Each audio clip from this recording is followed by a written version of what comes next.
আসসালামু আলাইকুম সবাইকে। এইবার এইচএসসি 25 ব্যাচের বেশিরভাগ স্টুডেন্ট কিন্তু আসলে খারাপ করেছে এমসিকিউতে এবং যে সকল ফেল গুলো এসেছে এগুলো মেজরিটি এমসিকিউতেই ফেল। তোমরাও কিন্তু খেয়াল করে দেখেছো যে তোমাদের আসলে পড়াশোনা সিকিউ বেসড হয়, এমসিকিউ বেসড পড়াশোনা খুব একটা হয় না। সারা বছর তোমরা সিকিউর জন্য পড়ো, ম্যাথ সলভ করো, থিওরি বুঝো, বাট দেখা যায় ধরা খাও এমসিকিউতে। বারবার ভুলে যাও যে এমসিকিউতে কিন্তু 25 মার্কস থাকে আর সিকিউ থেকে 50 মার্ক। এই মানে হচ্ছে তোমার এন্টায়ার পরীক্ষার প্রায় 1/3 ডিপেন্ড করছে তোমার অ্যাকচুয়াল এমসিকিউ এর অ্যাবিলিটির উপরে। সো এমসিকিউ কে বারবার এই হেলাফেলা করার অন্যতম বড় কারণ হচ্ছে আমরা আসলে নিজেকে নিয়ে অনেক বেশি ওভার কনফিডেন্ট থাকি। যারা ব্যাপার না, সিকিউ পারলে এমসিকিউ পেরে যাব, তারপর দেখা যায় আসল জায়গায় যে ধরা খেয়ে বসে আছি। কিভাবে এমসিকিউ তে 25-এ 25 তোলা যায়, আজকে আমরা এটাই হচ্ছে যে মূলত আলোচনা করবো যে কিভাবে আমরা 25-এ 25 তুলতে পারি। আগে আসুন সমস্যা বিশ্লেষণে চলে যাই। আমার বিশ্বাস এমসিকিউ তে তোমাদের প্রথম প্রবলেম হচ্ছে টাইম কনস্ট্রেন্ট, তোমরা টাইমের মধ্যে শেষ করতে পারো না, সময়ের একটা সংকট দেখতে পাই। নাম্বার 2, এমসিকিউতে আমরা কনফিউজিং প্রশ্ন দেখি, অর্থাৎ অনেক সময় স্যাররা এমন ভাবে কোশ্চেন সেট করে যে খুব কাছাকাছি অ্যান্সার থাকে এবং এমন ভাবে সেট করা হয় যেন তোমরা ইচ্ছা করে ভুলটাই তাকায় দিয়ে আসো। এর মানে হচ্ছে কোশ্চেনের অপশনগুলোকে কনফিউজিং করা হয়। নাম্বার 3, ক্যালকুলেশন ভুল হয় কারণ তুমি তাড়াতাড়ি করতে যাও, তখন ক্যালকুলেশন বারবার ভুল হয়ে যায়। এন্ড নাম্বার 4, অনেক সময় দেখবা যদি তুমি ফিজিক্স, ম্যাথ বা কেমিস্ট্রি টাইপের পরীক্ষা দাও তাহলে তোমার অনেক সময় সূত্র তুমি ভুলে যাও, অর্থাৎ এত এত সূত্র নিয়ে তুমি মাথায় নিয়ে বসো, তখন আর তোমার মাথাটা কাজ করে না। এই 4টা প্রবলেমকে আজকে আমরা ধাপে ধাপে সলিউশন করব। চলে আসি প্রথম সলিউশনে। সলিউশনে যাওয়ার আগে আমি তোমাদেরকে একটু আমাদের নতুন উদ্যোগ নিয়ে আলোচনা করতে চাই, সেটা হচ্ছে প্রতিজ্ঞা। সো প্রতিজ্ঞা এবং তার ট্যাগলাইন হচ্ছে স্বপ্ন পূরণের প্রতিজ্ঞা। আমাদের একটা নতুন হচ্ছে ভেঞ্চার। আমরা প্রতিজ্ঞার মাধ্যমে আসলে কি করছি? প্রতিজ্ঞা নামে আমাদের একটা আলাদা ইউটিউব চ্যানেল আর ফেসবুক পেজ আছে, এটা ডেসক্রিপশনে দেওয়া আছে, অবশ্যই সবাই লাইক দিয়ে ফেলেন কিংবা সাবস্ক্রাইব করে ফেলেন। আপাতত আগামী 3 মাসে আমরা এসএসসির উপরে টোটাল 3 সিরিজের ক্লাস দিচ্ছি। কম্প্যাক্ট সিরিজ, অর্থাৎ যেখানে প্রতিটা চ্যাপ্টারকে এসএসসি বোর্ড স্ট্যান্ডার্ড করে আমরা 3 ঘন্টা বা 2 ঘন্টার ক্লাসের মধ্যে কমপ্লিট করে ফেলবো, ডিপেন্ডস অন হচ্ছে চ্যাপ্টারের লেন্থ, এবং সেটা পিসিএমবি হবে, অর্থাৎ ফিজিক্স, ম্যাথ, কেমিস্ট্রি, বায়োলজি। আগে শর্ট সিলেবাস কভার করব, দেন আস্তে আস্তে আমরা লং সিলেবাস তো কভার করে ফেলবো, অর্থাৎ ফুল সিলেবাস আমরা আগামী 3 মাসের মধ্যে কভার করব। এরপরে থাকবে টপ 100 এমসিকিউ এবং তারপর থাকবে top 100 CQ, sorry top 10 CQ. এবং আমরা আশা করছি যে সবাই যেহেতু এবার রিভিশন ব্যাচগুলো অলরেডি বিভিন্ন জায়গায় পেইড আকারে করছে, আমরা তোমাদেরকে যে সার্ভিসটা দিব সেটা মোটামুটি একটা পেইড রিভিশন ব্যাচের মতোই হবে। এবং তোমরা ক্লাসগুলো করো, দেখো অলরেডি 2 থেকে 3টা ভিডিও আপলোড হয়ে গেছে। তো তোমরা আগে ক্লাসগুলো করে দেখো যে তোমাদের কেমন মনে হয়। এবং সবচেয়ে ইম্পর্টেন্ট, এখানে কিন্তু প্রতিটা class English version plus Bangla version হয়েছে, অর্থাৎ টেকনিক্যালি এখানে ইংলিশ ভার্সনদের জন্য আমরা খুব সুন্দর মতো হচ্ছে ক্লাসটাকে ব্যাখ্যা করেছি, অর্থাৎ তোমার এই জায়গায় বাংলা ভার্সন ইংলিশ ভার্সনে কোনো প্রবলেম হবে না। ক্লাসগুলো করে দেখো তোমাদের কেমন লাগে, যদি ভালো লাগে তাহলে অবশ্যই শেয়ার করে ফেলো, আমাদের জন্য অনেক উপকার হবে। এবং অবশ্যই জানাও যে তোমাদের অন্যান্য কোন ব্যাচের ক্লাসগুলো লাগবে। খুব শীঘ্রই আমার ফিজিক্স এবং কেমিস্ট্রি ক্লাসগুলো আপলোড হওয়া শুরু করবে, এরপর আমরা আস্তে আস্তে এখানে এইচএসসি ক্লাসগুলো দেওয়া শুরু করব। আমাদের ইচ্ছা আছে অ্যাটলিস্ট আগামী 1.5 বছরের মধ্যে এসএসসি এইচএসসি পুরো এন্টায়ার জিনিসটাকে আমরা ফ্রিতে তোমাদের সামনে উপস্থাপন করে ফেলবো। এখন আসো আমরা ভিডিওতে ব্যাক করি। প্রথম আমাদের উদ্দেশ্য এমসিকিউতে ভালো করা, সেটা হচ্ছে বেসিক ক্লিয়ার রাখা। হ্যাঁ, বেসিক যদি ক্লিয়ার করতে না পারো তাহলে তুমি এমসিকিউতে ভালো করতে পারবা না। এখন এই বেসিক ক্লিয়ার করার অর্থটা কি তোমাকে খুব সহজ ভাবে বোঝাই। আমরা যখন সিকিউর জন্য পড়াশোনা করি অনেক সময় আমরা বেসিক না বুঝলেও না খালি ফর্মুলা অ্যাপ্লিকেশন দিয়ে অনেক সময় পার পেয়ে যেতে পারি, যে কারণ একই টাইপের কোয়েশ্চেন আসে। বাট এমসিকিউতে তোমাকে আসলে বেসিক বুঝেই আগাইতে হবে। বেসিক বোঝা মানে হচ্ছে তুমি একটা প্রশ্নের কতগুলো ওয়াই এর উত্তর জানো, how many whys can you answer. For example, তুমি মনে করো তোমাকে আমি 9-10 এর এক্সাম্পল দিয়ে বুঝাই, তাহলে ইন্টারের বাচ্চারা সব এক্সাম্পল বুঝবা। সাপোজ তোমাকে প্রশ্ন করা হলো যে নিউটনের তুমি থার্ড ল দ্বারা কি বুঝতে পারো। নিউটনের থার্ড লতে আমরা কি জানি, প্রত্যেক বলের সমান ও বিপরীত প্রতিক্রিয়া বল আছে। তাহলে F1 = কি -F2। এখন তুমি যখন এই কথাটা লিখলা, টেকনিক্যালি কথাটা রং, কারণ কি জানো, কারণ এদের তো মান সমান, মাইনাস দিয়ে ডিরেকশন বোঝাচ্ছে। তাহলে তুমি যদি এখানে ভেক্টর চিহ্নটা না দাও তাহলে কিন্তু আসলে তোমার উত্তরটা ভুল হচ্ছে। খুবই ছোট্ট একটা জিনিস, রাইট? বাট অনেক সময় আমরা এটা ভুল করি, মনে করো আমি এমসিকিউ অপশনে এটাই দিয়ে দিলাম, তখন তুমি কি করলা, এই যে তোমার ভেক্টর সাইনটা যে দেওয়াটা খুব ম্যান্ডেটরি, এটা তুমি মা বুঝে অ্যান্সারটাকে ভুল দাগায় দিয়ে আসলা। কিংবা তোমাকে বলা হলো নিউটনের থার্ড ল থেকে আসলে বলের কোন ধর্মকে প্রকাশ করা হয়, তুমি এখন এটা কখনো বুঝলাই না যে নিউটনের থার্ড ল থেকে আবার বলের ধর্ম কেন প্রকাশ হবে। বা নিউটনের থার্ড ল বলের জোড়া ধর্মকে প্রকাশ করে, কারণ এটার মাধ্যমে বোঝা যায় একটা সিস্টেম থেকে বল প্রডিউস হইলে যেখানে বল প্রডিউস করা হলো অবশ্যই সেখান থেকে আমাদের একটা বল ফিরে আসবে, অর্থাৎ কোনো বল এখানে সিঙ্গেল আকারে থাকতেই পারে না। একটা বল প্রডিউস হলে তার প্রতিক্রিয়া বল অবশ্যই প্রডিউস হতে হবে, এটাকে বলের জোড়া ধর্ম বলে। এই যে কথাটা তুমি 20 সেকেন্ডের মধ্যে শিখে ফেললা, এটাই হচ্ছে বেসিক। তো তোমাকে প্রত্যেকটা প্রশ্নের ওয়াই কেন, এটার যত লেয়ারে তুমি জানতে পারবা সেটাই তোমার বেসিক ক্লিয়ার। তো বেসিক ক্লিয়ার না থাকলে এমসিকিউতে খারাপ করবাই। এই জন্য সিকিউ প্রিপারেশনের থেকে এমসিকিউ প্রিপারেশন না অলওয়েজ টাফার, বিকজ তোমাকে এই জায়গায় বেসিক ধরে ধরে স্যার কোয়েশ্চেন অবশ্যই করতে পারে। নাম্বার 2, নিজে নিজে প্র্যাকটিস করা। This is a very interesting thing. এখন তুমি বলতে পারবে, একটু আগে আপনি বললেন যে আপনি টপ 100 এমসিকিউ সলভিং ক্লাস দিবেন, আবার আপনি বলছেন নিজে নিজে প্র্যাকটিস করা, আপনি তো নিজেই কন্ট্রাডিক্ট করতেছেন। এখানে একটা ইস্যু আছে। যখন আমরা টপ 100 এমসিকিউ ক্লাসগুলো নিচ্ছি তখন আমি একটা কথা বলে শুরু করি, তাহলে তুমি বুঝতে পারবে এখানে কি ইম্পর্টেন্ট বলেছি। আমার এখানে একটা স্লাইডই থাকে যেখানে বলা থাকে যে আসলে ক্লাসটা করার নিয়ম কি। ক্লাসটা করার নিয়ম হচ্ছে তুমি আগে চলে যাবা ডেসক্রিপশনে, ডেসক্রিপশন থেকে তুমি আসলে পিডিএফ এর দুটো ভার্সন পাবা। একটা পাবা হচ্ছে আনসলভড ভার্সন, আর একটা পাবা হচ্ছে অ্যানোনেটেড ভার্সন অর্থাৎ সলভড ভার্সন। তোমার কাজ হচ্ছে আগে আনসলভড ভার্সনটা বের করা, বের করে আগে প্র্যাকটিস করা। প্র্যাকটিস করে তুমি যদি দেখো যে তোমার 100 এমসিকিউ এর মধ্যে তুমি হচ্ছে 80টা পারছো, 20টা পারো নাই, তার মানে তোমার এখন 20টা সলভ লাগবে। ভিডিওটা দেওয়া হচ্ছে 20টা সলভিং এর জন্য, নট পুরাটা হচ্ছে তুমি দেখবা। এটার উদ্দেশ্য তোমাকে ভিডিওটাই দেওয়া হয় নাই। এই ভিডিওটা ইজ মোর অ্যাবাউট যে তুমি এমসিকিউ প্র্যাকটিস করে যেগুলো পারো নাই সেগুলোকে এখান থেকে ডিটেক্ট করে নেওয়া, কিংবা তোমার সময় যদি কম থাকে তখন হয়তো তুমি ফুল ভিডিওটা দেখতে পারো। এর মানে হচ্ছে আমি কিন্তু এখানেও যদিও আমি ক্লাসটা দিচ্ছি বারবার বলতেছি নিজে নিজে প্র্যাকটিস করতেই হবে। নিজে নিজে প্র্যাকটিস না করলে তুমি কিন্তু কোনোভাবেই আগাইতে পারবা না। তো নিজে প্র্যাকটিস করাটা খুব ইম্পর্টেন্ট। কিভাবে প্র্যাকটিস করবা, আগে চ্যাপ্টার শেষ করবা, দেন কারো কাছ থেকে এমসিকিউ দাগায় নিবা, দেন হচ্ছে সুন্দর মতো সেগুলোকে প্র্যাকটিস করে ফেলবা। প্রবলেম দ্বারা কি জানো, প্রবলেম হচ্ছে আমরা যে কোনো সোর্স থেকে যখন এমসিকিউ প্র্যাকটিস করি ওই সোর্সের মধ্যে এমসিকিউ দেওয়া থাকে হাজার খানেক, এটা সমস্যা।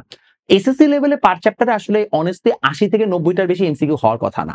ইন্টার লেভেলে পার চ্যাপ্টারে 150 থেকে 200 বেশি এমসিকিউ কোনোভাবেই হওয়ার কথা না। তোমাকে যেভাবেই হোক না কেন এই এমসিকিউ গুলো আগে আইডেন্টিফাই করতে হবে।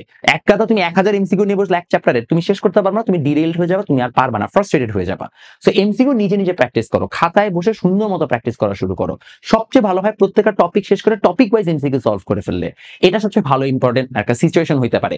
এটার জন্য আমরা যেটা করেছি, আমাদের যতগুলো এসএসসির বই আছে, এইচএসসির বই আছে, সেখানে এরকম টপিক ওয়াইজ এমসিকিউ দিয়েছে যেন তোমরা আসলে টপিক ওয়াইজ এমসিকিউ গুলো প্র্যাকটিস করতে পারো। সো আমাদের বই না নাও, যার বই নাও না কেন, অবশ্যই চেষ্টা করো টপিক ওয়াইজ এমসিকিউ প্র্যাকটিস করতে। এরপরে চলে আসো এমসিকিউ প্র্যাকটিস করার আরেকটা নতুন উদ্যোগ আমি নিয়েছি। আমি বলেছিলাম না আমার অনেকগুলো প্রজেক্ট ব্যাকএন্ডে চলছে, স্মার্ট সহায়তা তোমরা ডাউনলোড করে ফেলতে পারো। আমি এবং আমার সাথে নাসিম ভাই আমরা একটা পুরো টিম মিলে স্মার্ট সহায়তাকে ডেভেলপ করেছি।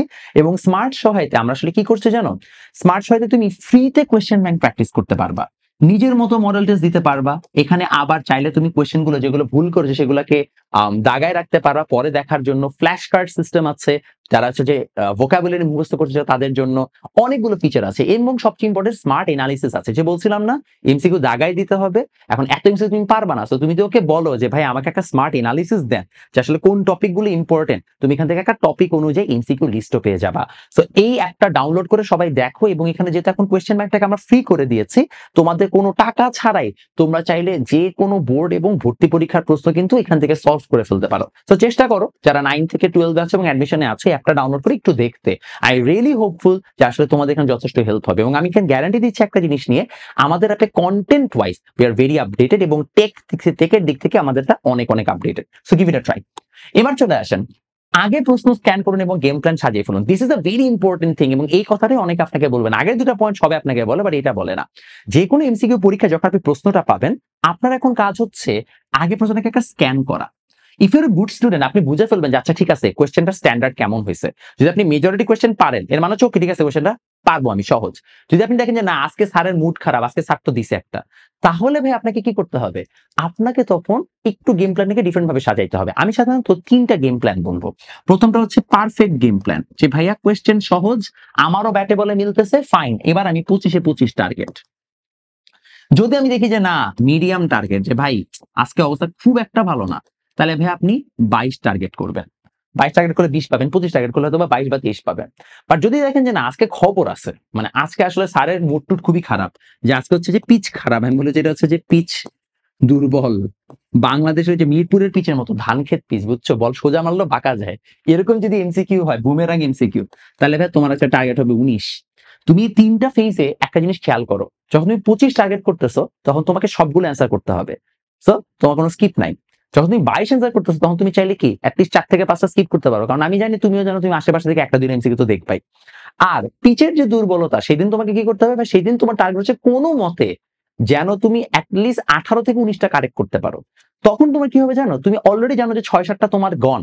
সো তুমি একটু মেন্টালি এইভাবে প্রিপেয়ার্ড থাকবা যে আচ্ছা আমার কিন্তু 6-7টা আজকে আমার হবে না, ফাইন, কোনো প্রবলেম নাই, I have to find alternative solution. এটা কোনো আহামরি ঝামেলার কিছু না। অলওয়েজ মাথায় রাখবা প্রত্যেকটা পরীক্ষায় তুমি সেম পারফর্ম করবা না, 25 প্রতিবার পাবা না, এবং তুমি খেয়াল করে দেখো তুমি 25 আসলে পাও না। জেনারেলি সবাই 50-এ সিকিউতে দেখা যায় 45-46 উঠায়, এমসিকিউতে মার্কসটা কাটা যায়। তো তোমার টার্গেট থাকবে পরীক্ষা বুঝে, অবস্থা বুঝে সেভাবে প্রিপারেশন নেওয়া। এর থেকেও অনেক সময় কম টার্গেট করতে হইতে পারে, বাট টার্গেটটা প্রথমে সাজায় ফেলো, তাহলে কি হবে জানো, তুমি সময়টাকে ডিস্ট্রিবিউট করতে পারবা। ম্যাথের ক্ষেত্রে বা ফিজিক্সের ক্ষেত্রে অনেক সময় যেটা হয় যে আসলে টাইম কম পাওয়া যায়, কারণ অনেক বড় বড় ম্যাথ দিয়ে দেয়, তখন তোমাকে এটা আইডেন্টিফাই করতে হবে। আরেকটা বড় জিনিস, যখন স্ক্যান করবা পার্টিকুলারলি ফিজিক্স বা ম্যাথের টাইপের এমসিকিউ গুলোর ক্ষেত্রে, কেমিস্ট্রি আর বায়োলজিতে সমস্যা নেই, এগুলো তো মুখস্থ বিদ্যা। ফিজিক্স আর ম্যাথের ক্ষেত্রে তোমাকে যেটা করতে হবে, স্ক্যান করে সাথে সাথে আইডেন্টিফাই করে ফেলো যে কতগুলো মুখস্থ বিদ্যার প্রশ্ন আছে। মুখস্থ বিদ্যার প্রশ্নগুলো ধুমধাম লাগাই ফেলো, যেগুলো চিন্তা করতে হয় না। ম্যাথের ভিত্তিক যে প্রশ্ন সেগুলোকে অবশ্যই একটু সময় নিয়ে লাগাইতে হবে। এখানে আমি একটা ছোট্ট ট্রিক তোমাকে শিখাই দিই। অনেকে এটা করে আবার যে এমসিকিউটা যেগুলো পারে ওইগুলোকে আগে দাগায় ফেলে, তারপর হচ্ছে পরে অনেক সময় দাগায়। এতে যেটা হয়, মনে করো তুমি 1-এর পরে 4 পারো, ওই তাড়াহুড়ায় হয় কি 2 আর 3-এর মধ্যে তুমি হচ্ছে যে হঠাৎ করে 3 দাগায় ফেলো 4-এর জায়গায়। এটা অনেক বেশি হয়। So never do that. আগে স্ক্যান করো কতগুলো তুমি পারো, স্ক্যান করে সেগুলোকে দাগায় ফেলো কোশ্চেনের মধ্যে যে ভাই আমি এগুলো পারবো ফর শিওর। দেন তুমি একদম সিরিয়ালি অ্যান্সার করো। 1 পারতেছো 1, তারপরে যদি 2 পারো তাহলে 2টা একটু ট্রাই করো, আচ্ছা না পারছো ফার্স্ট টাইম পারো না পরেরটা, সেকেন্ড টাইম পারো না পরেরটা।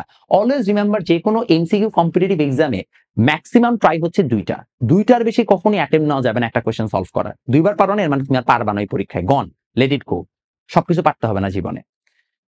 তারপরে আসেন পড়ার সময় নিজেকে প্রশ্ন করে করবো, it's a very important thing. আমার কাছে মনে হয় এই জিনিসটাতে সবাই ভুল করে। আমরা এমসিকিউর জন্য যখন প্রিপারেশন নিই, আমরা আসলে এমসিকিউতে প্রিপারেশন নিতেই পারি না, আসলে নেওয়াটাই শিখে নেই আমরা। কারণ এমসিকিউ প্রিপারেশনের জন্য আসলে নিজেকে প্রশ্ন করে করে পড়তে হয়। মানেটা কি, মনে করো তোমাকে একটা সহজ প্রশ্ন বলি, আমি যখন মানে আইসিটি পড়ে, আইসিটি একটা ট্যাগ আছে মার্ক ট্যাগ, আমি বলি যে মার্ক ট্যাগ হচ্ছে একটা এমটি ট্যাগ, এটার কোনো অ্যাট্রিবিউট নাই, এই টাইপের হচ্ছে যে আমি বৈশিষ্ট্য লিখে দিই। এখন একটা ছেলে কি করলো, পড়ার সময় পড়ে গেল মার্কটাকে হচ্ছে এটার কোনো অ্যাট্রিবিউট নাই, করে পড়ে গেল। টানা পড়ে গেলে কোনো লাভ নাই। তোমার ব্রেনকে চিন্তা করাইতে হবে, আচ্ছা এখান থেকে এই টাইপের প্রশ্ন আসতে পারে, এরকম ভাবে আমাকে জিজ্ঞেস করতে পারে। So your brain has to be trained for that. For example, mark tag থেকে প্রশ্ন কি আসবে, অ্যাট বেস্ট এটাই আসবে যে এটা কি ধরনের ট্যাগ, এটা কি কন্টেইনার না এমটি ট্যাগ, আর আমি এমটি কেন লিখছি, কন্টেইনার ট্যাগ, রাইট, এটা একটা কন্টেইনার ট্যাগ। তারপরে কি, যে ভাইয়া এখানে কি কি অ্যাট্রিবিউট আছে, কোনো অ্যাট্রিবিউট নাই, ফাইন। নাম্বার 3, আর তুমি কি হচ্ছে যে আইডেন্টিফাই করতে পারো, আচ্ছা ঠিক আছে মার্ক ট্যাগ নিয়ে আমি যেটা আলোচনা করছিলাম, মার্ক ট্যাগের হচ্ছে যে সাধারণত ও হলুদ কালার হাইলাইট করতে পারে, অন্য কোনো কালার করতে পারে না। তাহলে আমাদের প্রশ্ন কিরকম হতে পারে যে নিচের কোনটি মার্ক ট্যাগের ব্যাপারে সঠিক, এটা একটি কন্টেইনার ট্যাগ, কোনো অ্যাট্রিবিউট নেই এবং এটা হলুদ কালার হাইলাইট করতে পারে, তিনটাই সঠিক। তাহলে তোমার এইভাবে নিজের ব্রেনকে প্রশ্ন করে করে পড়তে হবে। সবচেয়ে ভালো উপায় হচ্ছে যে প্রত্যেকটা যখন তুমি পড়তে বসবা এমসিকিউ এর জন্য একটা খাতা নিবা, নিয়ে প্রশ্ন লিখে ফেলবা, প্রত্যেকটা টপিকের একটা প্রশ্ন করে লিখে ফেলবা, একটা করে প্রশ্ন লিখে ফেলবা। তাহলে যা হবে, তুমি যখন রিভিশন দিবা তখন তুমি প্রশ্নগুলোকে দেখে দেখে মাথায় মনে করার চেষ্টা করবা। মনে করতে গেলে আসলে পড়া মুখস্থ হয়, পড়া পড়ে গেলে কোনোদিন মুখস্থ হয় না। When you try to remember it, that's the moment your neuron actually settles it down. এছাড়া হয় না। সো আপনাকে এইটা করতে হবে, রাদার দেন জাস্ট রিডিং পড়ে যাও। আমরা অনেকে বলি যে জোরে জোরে রিডিং পড়ো, এটা কোনো সাইন্টিফিক ব্যাখ্যা নাই যে সারাদিন খেলে করে হচ্ছে যে চিল্লাচিল্লি করে রিডিং পড়তে হবে। It doesn't work that way. Be smart, প্রশ্নগুলো লেখেন, মনে করার চেষ্টা করেন। আরো ভালো হয় যদি আপনি 2জন ফ্রেন্ড মিলে পড়েন, একজন একজনকে প্রশ্ন করতে থাকেন একটা টপিক শেষ হলে, দেখবেন অনেক পড়া বের হয়ে গেছে, বুঝতে পারবেন যে অনেকগুলো আপনার হচ্ছে বাদ গেছে। Last but not the least, অধ্যায় শেষ করে বিগত বছরের প্রশ্ন পড়ুন, দাগান কোনটা কোনটা পারেন না। ভাইয়া বিশ্বাস করেন, আপনার স্যারের এত তৈল নাই যে সে কোয়েশ্চেন বানাবে। মেজরিটি কেসেসে তারা কোয়েশ্চেন বিগত বছর থেকে রিপিট দিয়ে দেয়, মেজরিটি কেসেসে। আপনি যদি বিগত বছরের প্রশ্ন পারেন, সেটা বোর্ড হোক অ্যাডমিশন হোক, আপনার 70% পড়াশোনা ডান, বিশ্বাস করেন। সমস্যা হচ্ছে আমরা বিগত বছর প্রশ্ন পড়ি না। কয়জন আপনারা হচ্ছে কমেন্ট বক্সে বলতে পারবেন যারা এসএসসি দিবেন সামনে? এসএসসিটা বলছি কারণ হচ্ছে এসএসসি আসলে পড়াশোনা কম, আপনাদের মাত্র 7টা চ্যাপ্টার। কয়জন আপনারা গ্যারান্টি দিতে পারবেন যে ভাই 7টা চ্যাপ্টার থেকে প্রত্যেক চ্যাপ্টারে মনে হয় 100-র মতো এমসিকিউ হবে বিগত বছর প্রশ্নগুলো অ্যানালাইসিস করলে? আপনারা কয়জন 700 এমসিকিউ সলভ করছেন? মনে করেন ফিজিক্স চ্যাপ্টার থেকে, ফিজিক্সের থেকে করছেন কেউ একটা নির্দিষ্ট সাবজেক্টে 700টা এমসিকিউ করেনই নাই? মেজরিটি করেন না, আমি জানি। যদি আপনারা করতেন তাহলে আপনার জীবনে এমসিকিউ তো সমস্যা থাকতো না, বিকজ মেজরিটি কেসেসে বোর্ডের এমসিকিউ বারবার আসে, ওই আদলে এমসিকিউ আসে। সো বোর্ডের এমসিকিউ বারবার পড়ে, বারবার বলতেছে, এবং কোনটা কোনটা পারেন না সেটা দাগায় রাখেন। প্রথমবার দেখবেন যে আপনি হয়তোবা 700 যদি এমসিকিউ দাগান, আপনি হচ্ছে যে অ্যাটলিস্ট 200 পারেন না, তারপর দেখবেন মাত্র 50টা পারেন না, এরকম করতে করতে দেখবেন 700 এমসিকিউ আপনার মাথায় চলে আসছে। সো সিলেবাস তো বড় না, you just have to identify যে আমাকে কতটুকু পড়তে হবে এবং যতটুকু পড়বে সেটাকে প্রপারলি পড়েন। এবং এটা করলে আপনি অটোমেটিক্যালি বুঝবেন যে আসলে আপনার কোন কোন টপিকে মিসিং আছে। যেমন আপনি যখন বোর্ড এমসিকিউ সলভ করবেন দেখবেন যে হঠাৎ করে একটা এমসিকিউ কোথা থেকে আসছে আপনি মাথায় খেয়াল করতে পারতেছেন না, কারণ আপনি হয়তো টিচারের নোট পড়ছেন বা বই রিডিং পড়ার সময় খেয়াল করেন নাই, তখন আপনি ওইটার জন্য হলে আবার বইটা রিডিং পড়বেন, আবার টিচারের কাছে জিজ্ঞেস করবেন, ডাউট সলভিং এ কারো হয়তো বা কারো হেল্প চাবেন, তখন আপনার অটোমেটিক্যালি পড়া হয়ে যাবে। সো এইভাবে পড়েন, তাহলে দেখবেন অটোমেটিক্যালি আপনার এমসিকিউতে আপনি লেজিট ভালো মার্কস পাবেন। সমস্যা হচ্ছে আপনার এমসিকিউর জন্য আসলে আলাদা প্রিপারেশনই নেন না, নিলে আপনাদের কখনো সমস্যার কথা না। ভিডিও শেষ করছি একটা জাস্ট ছোট্ট প্রমোশন দিয়ে। আমার নতুন আইসিটি বই আসছে, এইচএসসি আইসিটি কনসেপ্ট নোটস। এটা অলরেডি টু বি অনেস্ট 1000-এর উপরে হচ্ছে মানুষজন অর্ডার দিয়ে, মানে আমার বই স্টক আউটও হয়ে গেছিল মাঝখানে একবার, অলরেডি ডান। সো 1000 জন মানুষ হচ্ছে অলরেডি বইটা নিয়েছে। আমি আজকে হাতে পাবো বইটা, এর আগে 1000 জন মানুষ নিয়ে গেছে, আমি নিজে বইটা হাতে দেখিনি এখনো। বাট বইটা অসাধারণ সুন্দর হয়েছে। এই একটা বইয়ের মধ্যে থিওরি, এমসিকিউ, সিকিউ সব আছে। অর্থাৎ আপনাকে কষ্ট করে আর এক্সট্রা বইটই কিনতে হবে না, এবং বইটা অনেক সহজ ভাষায় লেখা, আপনি পড়লেই দেখবেন যে এরকম মজা পাচ্ছেন পড়ে। ইটস নট লাইক হচ্ছে বাজারের কাঠঠোকরা ভাষায় লেখা, it's a very easy Gen Z language. পড়েন, পড়ে আমাকে আপডেট দিন। বই যদি কোথাও ভুল ভ্রান্তি পান অবশ্যই আমাকে জানান। আমি নিজে অফকোর্স নিজের ভুল স্বীকার করতে কোনো সমস্যা নেই। অনেক সময় দেখা যায় বইয়ের ফরম্যাটিং এ ভুল হয়, এটা হয় সেটা হয়, আমাকে অবশ্যই জানান। জানালে আমি অবশ্যই আপনাকে হচ্ছে যে এটার একটা প্রপার সলিউশন দেওয়ার চেষ্টা করবো, বা সেকেন্ড এডিশনে আমি এটাকে ফিক্স করে ফেলার চেষ্টা করবো। ভালো থাকেন, সুস্থ থাকেন, দেখা হবে আপনাদের সাথে নেক্সট ভিডিওতে। আর যারা বই অর্ডার করতে চান কিংবা হচ্ছে প্রতিজ্ঞা স্মার্ট সহায়ের হচ্ছে যে প্রসেস গুলো জানতে চান, তারা অবশ্যই কমেন্ট বা ডেসক্রিপশনটা চেক করেন কিংবা কমেন্ট বক্স চেক করেন, সেখানে আমাদের প্রত্যেকটা লিঙ্ক দেওয়া থাকবে।